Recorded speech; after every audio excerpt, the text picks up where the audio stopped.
Rise for a pledge of allegiance.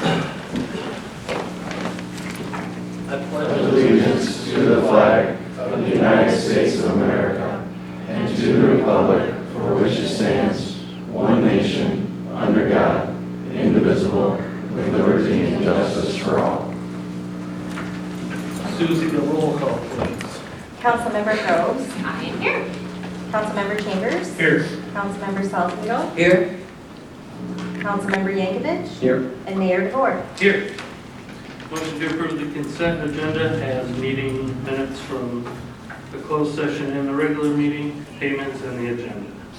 I'll make that motion. I'll support. Any discussion or changes tonight? Hearing none, we'll vote. Sue? Councilmember Groves. Yes. Mayor DeVore. Yes. Councilmember Salzweedl. Yes. Councilmember Yankovic. Yes. And Councilmember Chambers. Yes. All right, before we go to citizen comment, I'm going to turn the meeting over to Cliff for a minute. Lowell lost Betsy Davidson yesterday. If you consider groups that help the community of Lowell really shine, some of the organizations that come to mind might include the Lowell Area Chamber of Commerce, the Lowell Rotary Club, our Historical Museum, Relay for Life, the Lowell Community Fund, and LARA, the Lowell Area Recreational Authority that's been building our trail system for 20 years. Betsy Davidson had a hand in every one of these groups, and she didn't just go to meetings. She held positions of responsibility and authority. She was a board member, vice president, president, secretary, and treasurer. She helped craft so much of what makes Lowell the next place to be. Betsy joined the chamber in 2000, and I had the privilege of working alongside her on several different boards and projects. She always brought her best at every meeting and committee. In 2018, Rick Cease and I presented her with the Person of the Year Award, which allowed me the opportunity to learn more about everything she did outside of Lowell, like being a top fundraiser for MS of Michigan and winning awards from them in 2016 and 2017. All this while being a wife and business owner and having her hand in so many things in Lowell. She considered MS and cancer mere challenges to be overcome and worked as hard as she could until she simply could not. We've lost some movers and shakers in Lowell, but never have we lost someone so young who was so involved in so many aspects that impact all of us and will impact Lowell residents and visitors far into the future. As someone told me, if you look around our community, you'll see traces of Betsy just about everywhere you go. On behalf of the City Council, I'd like to express our profound sympathy to her husband Matt and her family for their loss, and sincere thanks for sharing her with us. Thanks, Cliff. All right. Now we'll move to public comment for items not on tonight's agenda. Yeah. Well, good evening, guys. Hopefully there's some good news, and I want to thank you guys. So, speaking of young people doing Sorry, we just need your name Yeah. for the record. Alex Taylor, Alexander Taylor, 11517 West Pike Lake Road. Thank you. So last time I was here speaking with you guys, it was about 3 years ago. I was here with Casey, and that 16-year-old. You guys have done so much behind the scenes. I know, Jessica, we've filled your inbox getting our lease approved recently. So I'm Alex, it's nice to meet you. And over the last 3 years, we've started really a truly special thing at the Lowell Airport. We have 15 employees. We have a phase 2 contract with the Air Force to provide humanitarian aid disaster relief to 22 partner nations. We're building brand new kinds of airplanes, propulsion technologies. I'm a Teal Fellow. I work with Peter Teal, who's the co-founder of PayPal. We're recognized as a global 20 under 20, and I don't know if you guys knew you had this in your town, but I love Lowell. And We love the airport that you guys have so graciously given us space in. The very first time I showed up to the airport, I remember it was a cold day in November, and Casey said, well, you can have this little office as long as you don't bother anyone. And I didn't. I didn't bother anyone for a solid 2.5 years. So I wanted to do a few things. One of which is just say we have 15 incredibly talented engineers at Orb now. We have people from Lockheed Martin Aerospace, people from SpaceX that were working on the Falcon 9 rockets, people that have experience at Tesla. And we have these little mementos that we give people who've earned something or done something for Orb Aerospace. In fact, we only have about 50 of these, and I wanted to present one of these challenge coins to the Lowell City Council for everything you guys have done behind the scenes and what Casey's done on the airport board. Such a special thing, such a special place to be, and I wanted to give this. I'll give it to Marty, and he'll pass it around. Awesome. Okay. Thank you. Follow him on YouTube and you can see cool videos. Yeah, We have a YouTube channel. We do. So you guys look at Orb Aerospace. Yeah, we were hesitant to post a video. Specifically, we're at Special Operations Center in Tampa, Florida. And we decided we weren't going to be what Brian calls PowerPoint Rangers. So you guys are welcome to use that, it's not trademarked. And so instead we took one of our first prototypes and we hovered it inside and we did some stuff with it, and I posted on YouTube, and it ended up, I think, like 1.7 million views. And so I want to also take this opportunity to introduce my representatives that you guys are going to get to know as long as we continue to grow and prosper in your guys' community. This is Jason Taylor, is our team architect, and Brian Davis. Brian Davis is a former F-16, A-10 pilot, over 25 years, Michigan National Guard, deployed several times overseas in Afghanistan. Work with another organization called, if you guys want to know more about our mission and our vision, Free Burma Rangers is a great place to go. Free the oppressed, going into developing countries, creating a decentralized network for everything. And so it's able to give people who don't have access to infrastructure, medical supplies, access to economies, so we can lift essentially developing worlds out of poverty by simply increasing their quality of living, capitalistically, with altruism and through a meritocracy. So we're really excited about the opportunity. We just raised a seed round with the Continuum Ventures, the Boss Family Office, as our lead investors. We'll probably launch around here somewhere in the future. We doubled our seed, so we raised about 3.5, and we doubled our seed in DoD contracts. So I know that my public comment, but you guys will probably hear from and see Brian Davis and Jason Taylor. Jason Taylor has over 25 years in ministry, and he was the reason that I ended up living my life in Istanbul, Turkey, until we came back home. So appreciate you guys. Awesome. Thank you. So he came into the store and we had a great conversation, and I am so impressed. He was right. If you were on council, you remember him when he was 16. Yeah. And he had these big dreams and wishes and wants, and to see it all come to true, it's quite amazing.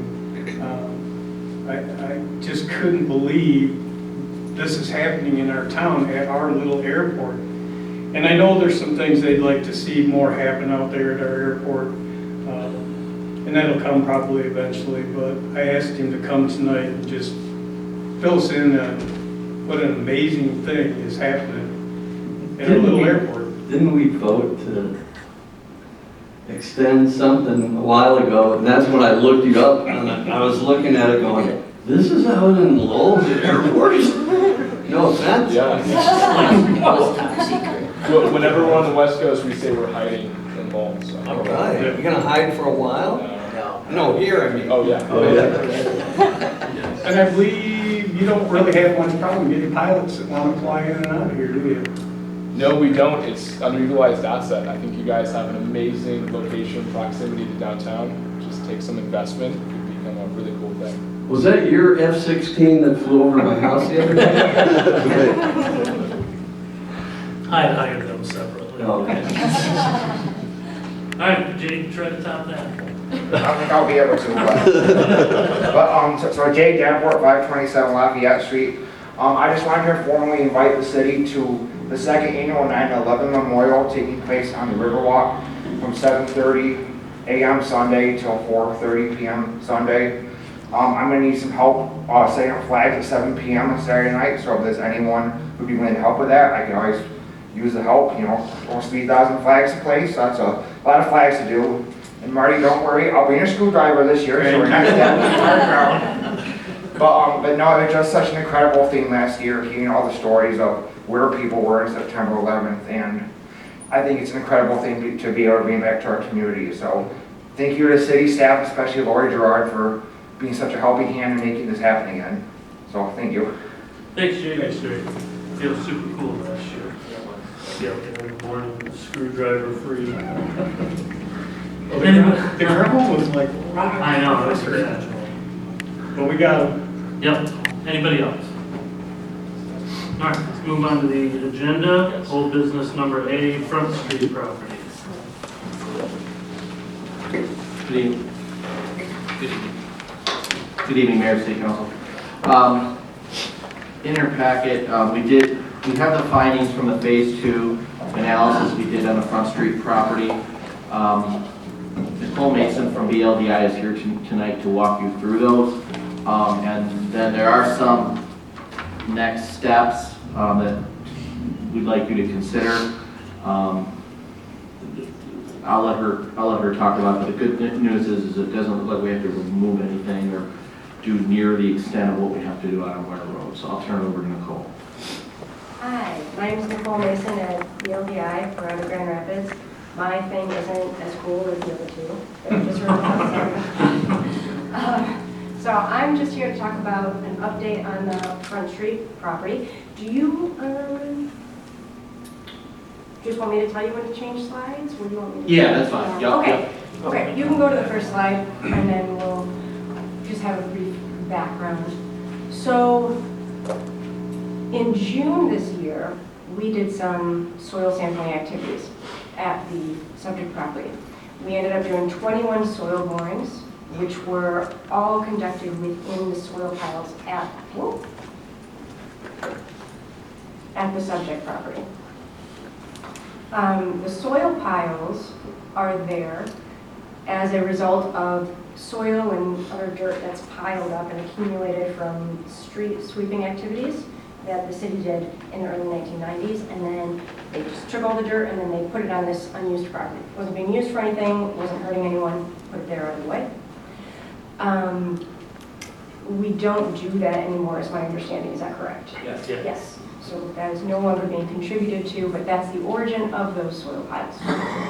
So we didn't do any soil borings on the native soils that are there. We only looked at the soil pile there to see what we were looking at and what we were working with.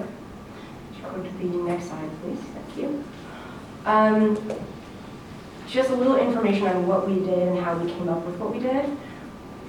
The number of samples collected was based on the estimated volume of the soil piles. So the state actually has this, the source is down there on the bottom. I can send that to you guys if you want.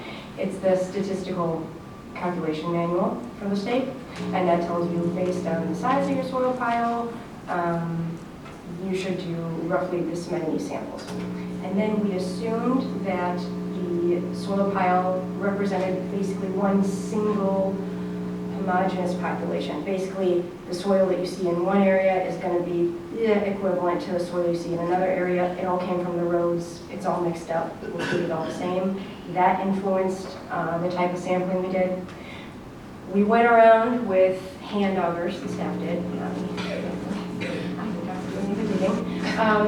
They went around and they advanced hand augers at different depths in the different soil piles all around the area, different spots, different depths, trying to get a good picture of exactly what it is that we're looking at here.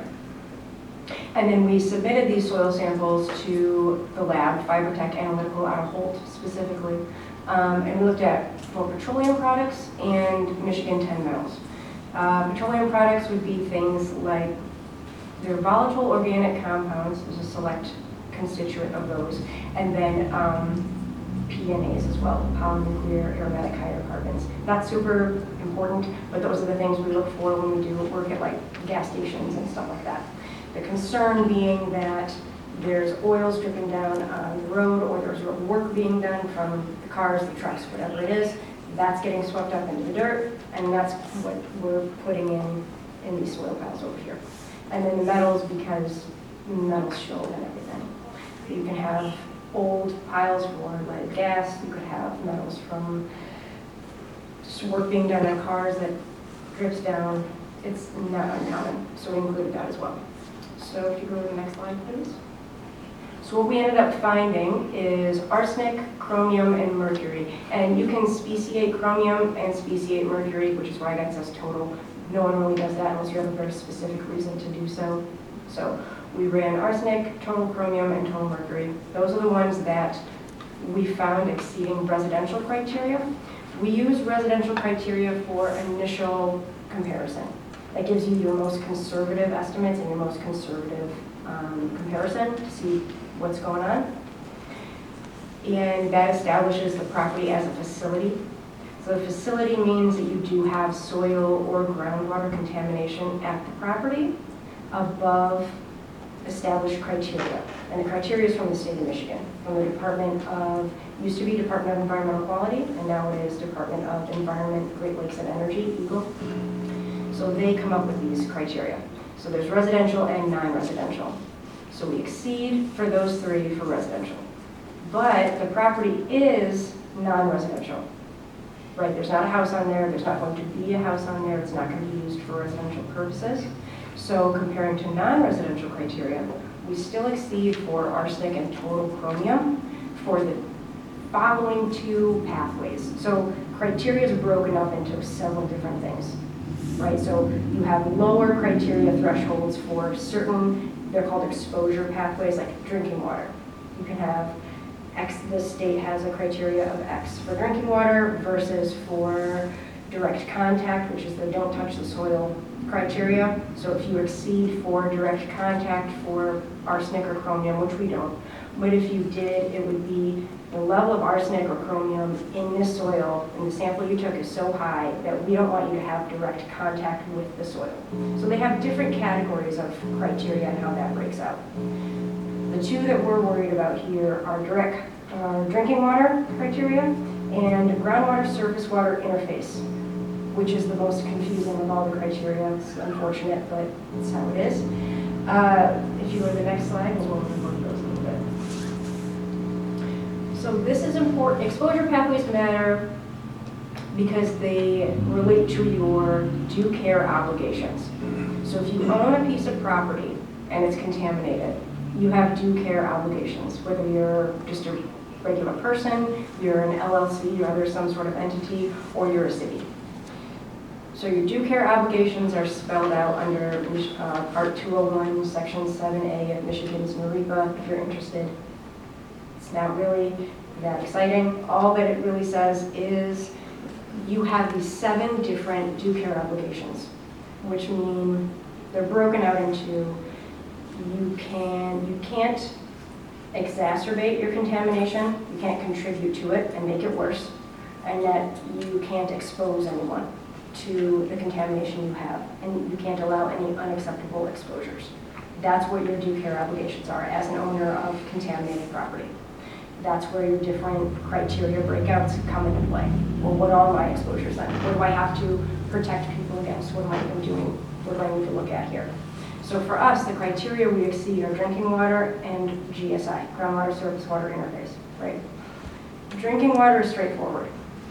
There are no drinking water wells on the property. There's not going to be a drinking water well on the property.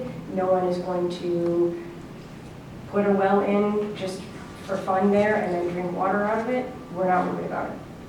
That pathway we don't have to do anything for. You guys already meet your due care obligations by not having a well there and not planning to install a well there. That one's all set. Groundwater surface water is where we have a little bit of a hiccup. So the Grand River adjoins the subject property to the south. The area of concern, the soil pile area, is about 100, 110 feet north of the river. So we got some distance there. But because we're adjoining the river, the pathway is potentially relevant. Go to the next slide and we'll open it out real quick. Okay. So So the GSI pathway is kind of a pain. The state came out with a whole guidance document on it. If you're interested for some reason to read it, there it is.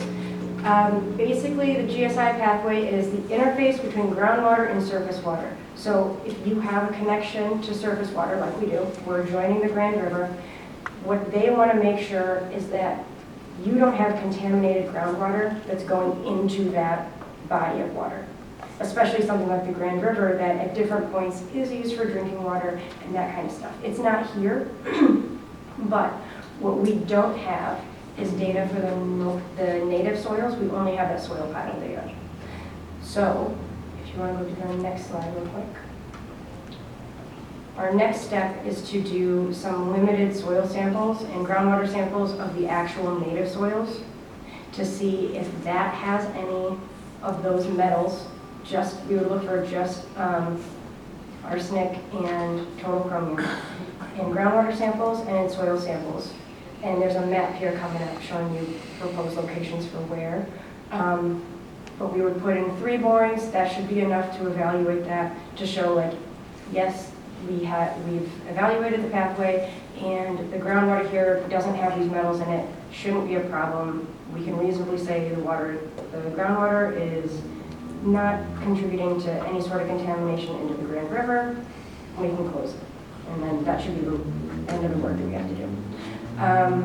The other part is that since there is contamination there, you'll need a documentation of due care compliance. Oops. Documentation of developed due care compliance report.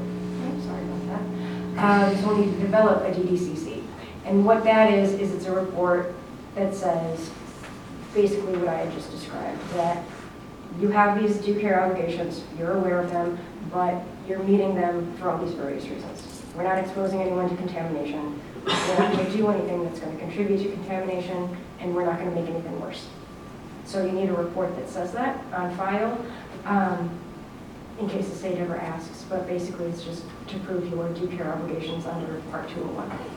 So go to the next slide, that should show, yes. So toward the bottom there are those 3 dots that you may or may not be able to see. So there's 2 right by the river, essentially, and then 1 a little bit north.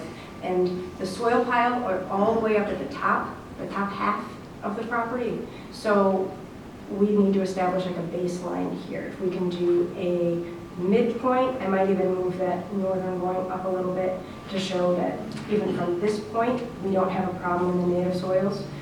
That will help mitigate our area of concern that we have to worry about. And then the 2 borings down by the Grand River will go all the way to groundwater, and then we'll be able to say, these are groundwater samples collected from our property. They're clean, which most likely they will be. There's nothing going into the Grand River. And then we'll write that all up and put it into the DDCC report for you guys, and then you'll be all set, hopefully. That should be it. There might be a next slide, but I doubt it. That's it. All right, that's all I've got for you. Any questions? The total cost for those 2 tasks is $8,500. Correct. It's obviously not in my budget authority, so I would recommend we do this so we can close this out. Is this something that we have to retest in the future? No, metals don't really change over time. Okay. And they're also not going to go anywhere unless you like on purpose go and dig them up. Right. So they're just going to stay there. They'll just hang out. Shouldn't be a problem. Do we need to put like a no trespassing sign or anything like that?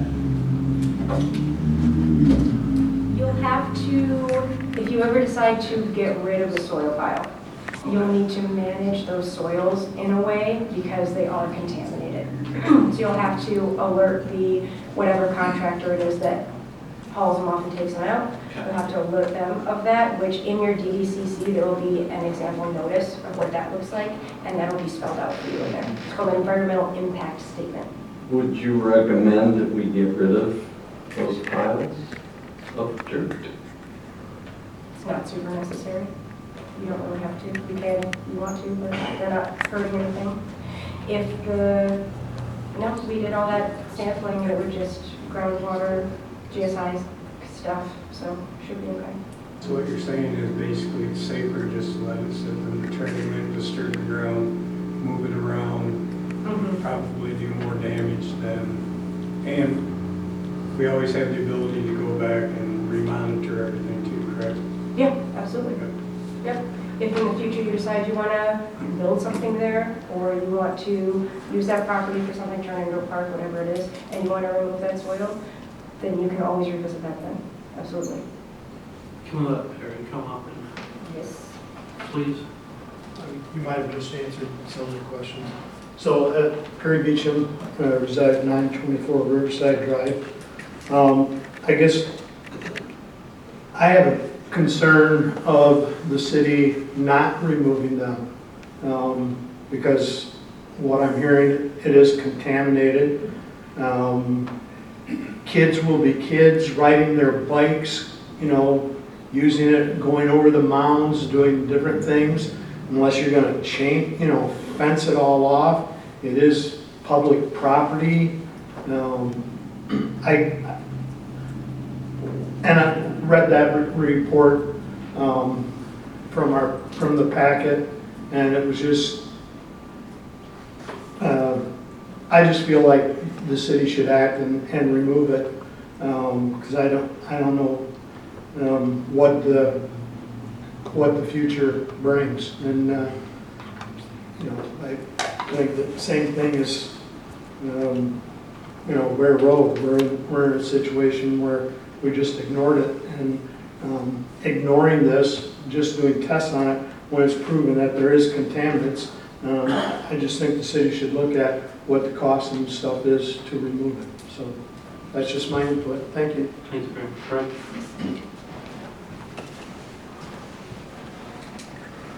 Yeah, I was just wondering if, We need your name and address. Craig Fonder, 827 North Washington Street. Get me every time. If what we're doing covers our liability when the area floods sometimes in the spring. Has that been looked at, and what's the answer to that component? Can you stand back up? Sure.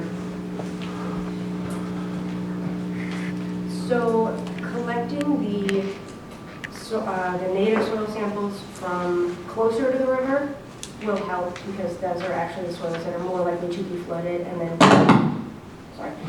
wash off. And so we can collect soil samples there to see what's going on. That's part of the GSI pathway, is do you have potential for contaminated soils, contaminated groundwater to infiltrate the river, right? But then also contaminated soils to wash off and cause problems in the river as well. The soils in the soil pile are pretty well established with all the vegetation that's over it. They are not prone to erosion by flooding like that. You'd have to really want it to get those soils to move. I'm not saying it's impossible, but it's highly unlikely. The type of contaminants that were detected they weren't at levels usually high enough to cause super high alarm, right? We don't exceed direct contact criteria, which is we don't touch the soil. We don't exceed, these aren't things that volatilize. So those would be your VOCs and your PMAs, which we did test for. Those are things like that will off gas and will cause like an indoor air problem or things like that. We don't have anything like that we found.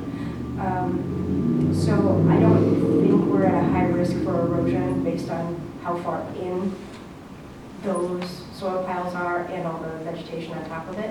But that is something that we will end up investigating as well with those additional soil samples based on the additional samples we collect. Mr. Mayor, something to remember too. One of the reasons why we're doing so much out at Ware Road, and maybe why we're not, the due care requirements here are much more minimal.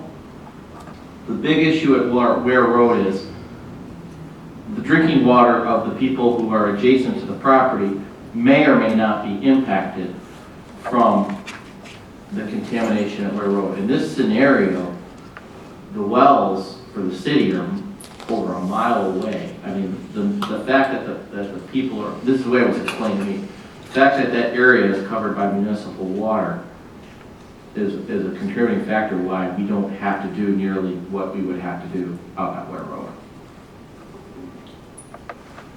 Well, either way, I think we need these soil borings to figure out what to do next, right? Make a motion to approve $8,500 to get that done. I'll support. Once that's done, I would like to explore at least the cost option of getting the piles of dirt out of here if it's ridiculous. But do you have any idea what it would, no, it's not your bag. No, we can coordinate that, and we know people who do that, and I can put something together for you for sure. But no, off the top of my head, I don't want to guess. It'd be way off. It's a good old business item. Right? Motion and a second. Any other discussion or questions? Sue? Mayor DeVore, Yes. Councilmember Salzweedl, Yes. Councilmember Yankovic, Yes. Councilmember Chambers, Yes. Councilmember Groves. Yes. Thank you. Thank you. Mike, 115 Riverside.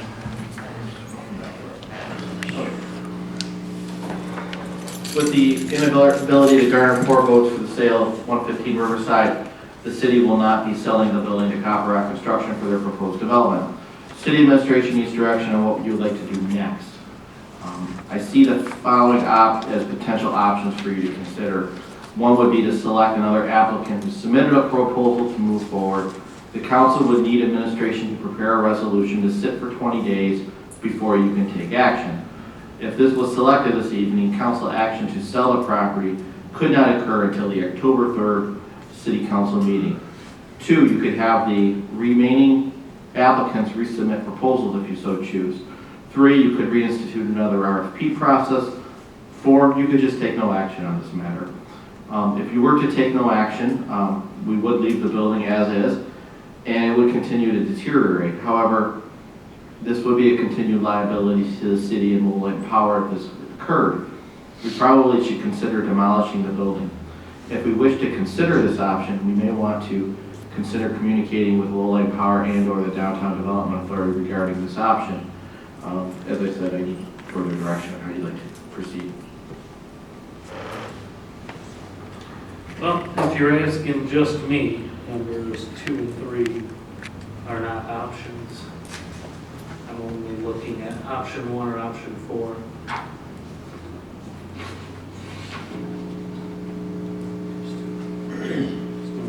Yeah, and I'm not, once those buildings are gone on our river, they're never coming back, ever, ever. We've already lost the really cool buildings.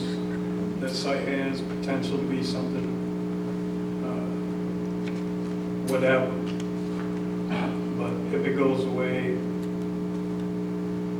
we need a concrete slab that we have to fence in and keep people from trying to jump over it like they do here on the bridge when they go fishing. So I would like to see either 1 or 4, 1 or, yeah. Yep. 1 or 4 come back. Just want to know what the use of I just- I got it now.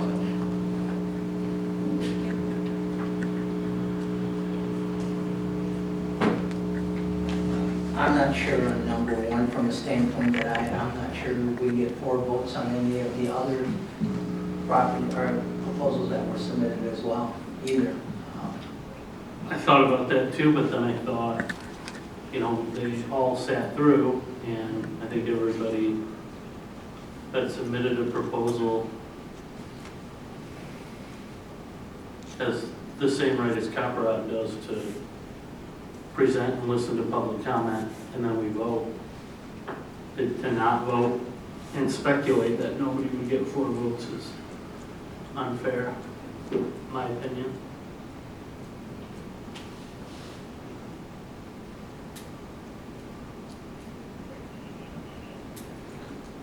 Does your board have any thoughts, Charlie, or Eric, or Craig, or anybody else that's in the room? Our board meeting is next week, and we can have a conversation there and get board input from that meeting. Let's do that, and then revisit it in 2 weeks, October 3rd. I got a feeling it's gonna stay in old business for Yeah. a while. Motion to table 115 Riverside Drive till the next council meeting. I'll make that motion. Support. Any other discussion? Sue? Councilmember Salzweedl? Yes. Councilmember Yankovic? Yes. Councilmember Chambers? Yes. Councilmember Groves? Yes. Mayor DeVore? Yes. Tabled. New business, item A, G Drive, MDOT contract. Michael. The city of Lowell is receiving funding through the MDOT Surface Transportation Program Small Urban Funds for resurfacing of G Drive. We have the opportunity to receive $375,000 towards the project work. The work on the project must follow MDOT procedures for design, bidding, construction oversight, and project payment.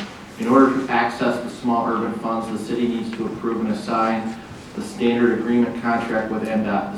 MDOT also requires the city to authorize an official to sign the documents via certified resolution. My recommendation is that the Lowell City Council adopt Resolution 2522, approving the MDOT agreement for the G Drive resurfacing project, and authorizes myself to act as the agent on behalf of the city of Lowell to sign the contract documents with MDOT, contract number 22-5395. I did get word as to where we are at with MDOT. They're about to go out for bid, I believe in the next week, for this. And it's possible they will still be able to complete this project before the end of the construction season. So we're able to move forward in it. Perry Beecham, 924 Riverside Drive. In that, does that change the order or of other streets in the city of when they're going to get done? And do you have to contribute a like amount for that? Because I just look at G Drive and travel it quite often because it's a shortcut to get to Grand Rapids from where we live. And there certainly are a lot of other cities, or a lot of other roads in the city that are in, I really think it's in pretty much great shape as compared to all the other roads. And so you hate giving up free money, nothing's free, but at the same token, if it's taking away money that would be used on other streets in the city, I would question whether the council should act on that. Sure. So to answer that question, so there's only a few streets. The roads have to be on a federal aid eligible highway. There's only a few streets in the city that are federal aid eligible. Monroe, which we moved Monroe, this was supposed to originally go to Monroe, but we took it off Monroe because of the USDA stipulations, and we didn't want to cause all that confusion. The other major streets in the city are Bowes and Foreman that are basically in our network that these funds could be put towards. We're going to get the small urban opportunity every 2 years. And so this was part of the street plan, and the plan is in the upcoming years is that when the small urban fund comes back up available, we're going to apply it towards Bulls Road for resurfacing there, along with Foreman. All of these streets, these were this money is eligible for, so we might as well take the funds. That being said, there is a 20% match towards the city contributing for this project. So we have it budgeted slated for the $90,000 to come out of the major streets to do this. So it hasn't superseded, it hasn't bumped up projects that are needing to go.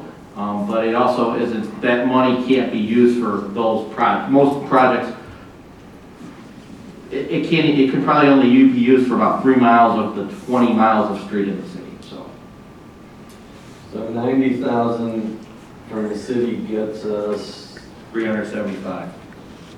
on top of the 90. Correct. It's projected the estimate was about $450,000. But we'll know what bids come back at. And the $90,000 applied somewhere else would do maybe a block. Diddly. Well, again, Prairie Beach, thank you. I mean, that answers that, and again, I would say that it would be worth that. I was just questioning, because sometimes it's 50-50 match and all those types of things, so, This is thank you. This is 70, this is 80/20. That was a great question, Oh, good question. because I can think of a few roads that are Yeah, works. There are. All right. Motion then for resolution 2522. I make that motion. I'll support. Any other discussion or questions? Sue? Councilmember Yankovic, Yes. Councilmember Chambers, Yes. Councilmember Groves, Mayor DeVore, Yes. Councilmember Salzweedl. Yes. All right, motion carries. So for resolution 2622, I received a letter from Tom Sibley, the president of the Vietnam Veterans, requesting POW MIA Day be recognized on Friday, September 16th. So I'll read this resolution, and then I'll look for a motion. Resolution 2622 provides for the designation of September 16th, 2022 as Prisoner of War Missing in Action Recognition Day. Whereas the United States has fought in many wars, one of the longest was the Vietnam conflict, and whereas Friday, September 16th is a day of remembrance for those who suffered as prisoners of war or are still missing as a result of any conflict, and whereas although cooperation has increased within the past few years, there are still nearly 1,584 American servicemen and civilians, including 48 from Michigan, missing and unaccounted for in Indochina. The uncertainty surrounding their fates has caused their families to suffer great hardship. And whereas increasing public awareness and focusing public attention on this issue is one way to help achieve this goal. Now therefore be it resolved by the City Council of Lowell that September 16th, 2022 shall be designated as Prisoner of War Missing in Action Recognition Day. And we will urge all of our citizens to take note of this important issue and remember those servicemen and civilians who were prisoners of war and those that are still missing, and to commemorate the day with appropriate activities. I'll look for a motion for resolution 2622. I'll make that motion. I'll support. Any other discussion? Sue? Councilmember Chambers, Yes. Councilmember Groves, Yes. Mayor DeVore, Yes. Councilmember Salzweedl, Yes. and Councilmember Yankovic. Yes. Awesome. My turn. Go up. The City of Lowell has received a request to consider a resolution for a new off-premises tasting room license for Red Barn Antiques located at 217 West Main. Red Barn would like to allow for samples and sell wine from Love Wines based in Ludington. This approval would allow Red Barn Antiques to sell under the liquor license held by Love Wines. Approval is needed from the local governing body to allow for Red Barn Antiques to be able to do this. Resolution 27-22 is presented for your consideration. I recommend the Lowell City Council approve for Red Barn Antiques to seek an off-premises tasting room license for 217 West Main Street. Marty can explain this much better. Yeah, so there's, as Mike knows, I've been asking Mike for 5-6 years how I can go about getting a license so that we can do different things. We constantly travel to Traverse City, Ludington, we visit the wineries. We've had lots of good conversations. Love Wines in Ludington approached us last time we were out there, and she says, my license now allows me to open 5 tasting rooms in the state of Michigan. We entered into basically a verbal contract if this passes. We will be bringing their wines down here, creating a wine bar, and having 27 different wines up for sale. The concept behind it is how can we make our main street better? How can we get more people to come here? What can we do to set ourselves apart from the norm? Other than spending a lot of money, which if I get approved, I'll be doing, but it's a neat thing. 6 years I've been trying to get it until this point, so if you have any questions. What's your name? Address? Marty Chambers. Oh. 217 West Main. Thought I recognized it. How do you work this off of their license to sell? So that was a question I asked too. And how it works is basically it's her license and everything, and she can umbrella our business. We become like managers of Love Wines LLC, but we get to keep 100% of the profit. It was set up by the state of Michigan and the liquor control for these small little independents to allow such things to happen. And I know Jessica's looked at it. The other things we noticed when we were going through it all, you can find a micro distillery. They have licenses available that they can do remote tasting rooms set up the exact same way. Microbreweries, wine. It's a neat way to bring something in that you don't have to shell out $185,000 for a license.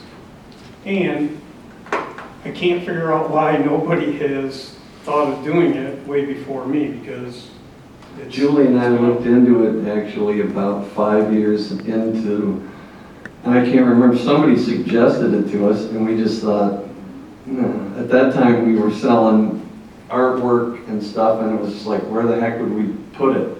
And I think it's a great idea, especially with you sitting between an art gallery and Lowell Arts. I think you'll have a built-in, a good audience right off the bat. I would hope so. It's a Michigan winery. Yes, it's Michigan made, so it pairs in with our Michigan foods that we sell, you know, our Michigan candies, all of that, it just pairs in with it. As a lot of you remember when Hallmark was here, they were our anchor, and when Hallmark left, Lori and I looked at each other and went, well, that's great, there goes our anchor. And I made a comment then, why can't we become the anchor? Why can't we be the draw that brings the people to our town? And I think if this gets approved, I believe we'll accomplish a small part of that. Since you're having a tasting room, will you be allowed to go out in the social district with a cup of that, or no? Yes, but But you're there not is selling paperwork that I samples, have to do, and it's like a $200. Free Yeah. So it's 3 samples that they'll be taking out, not necessarily. No, they're not free samples.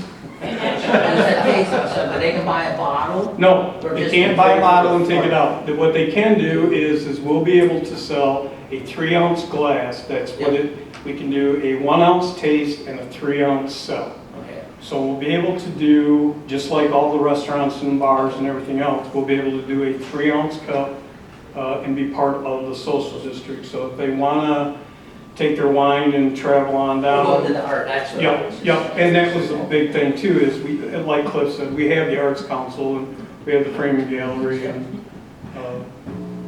Although the social district permit is a separate permit. yes, Okay. yep, which we'd have to come back to and apply for it, but this is the first part of the, If you're under their license, can you only sell their stuff? yeah, so the contract will be predetermined yet, because it's basically, we have a verbal, we don't have anything written in stone because we don't know. There will be a time frame. We will carry Just Loves Wine.